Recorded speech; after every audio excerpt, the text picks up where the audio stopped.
Azərbaycanda son illərdə kölgə iqtisadiyyatının, yəni qeyri-rəsmi dövriyyənin aradan qaldırılması istiqamətində ardıcıl və məqsədyönlü tədbirlər həyata keçirilir.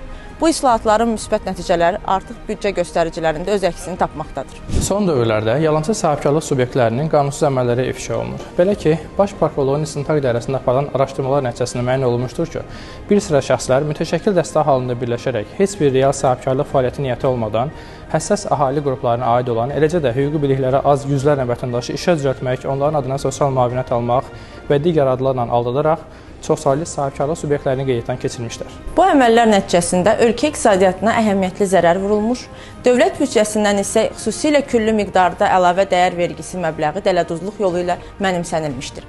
Qeyd olunanlar dövlət maliyyə nəzarəti mexanizmlərini zəiflətməklə iqtisadi sistemə ciddi təhlükə törədir. Artıq bu cür əməllərə yol vermiş, mütəşəkkil dəstənin üzvləri olan 30 nəfərdən artıq şəxs təqsirləndirilən şəxs qismində cəlb olunaraq onlara Cinayət Məcəlləsinin müxtəlif maddələri ilə ittihamlar irəli sürülmüş və barələrində qətimkan tədbirləri seçilmişdir.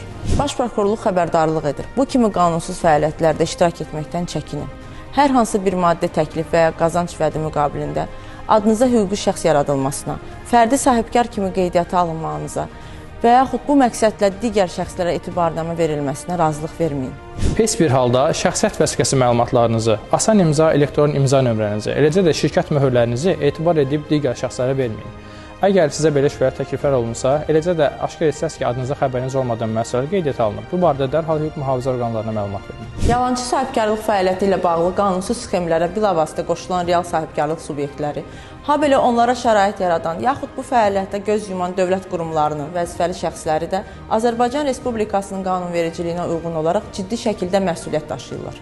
Diqqətdə saxlamaq lazımdır ki, bu cür əməllər gələcəkdə mülki hüquq öhdəliklər və vergi borclarının yaranması ilə nəticələnə, ölkədən çıxışınıza məhdudiyyətlər tətbiq edilməsinə, həmçinin inzibati və cinayət məsuliyyətinə cəlb olunmağınıza səbəb ola bilər. Şəffaf iqtisadiyyat ölkəmizin inkişafı deməkdir. Qanunsuz fəaliyyətdən uzaq durun, özünüzü və cəmiyyətimizi qoruyun.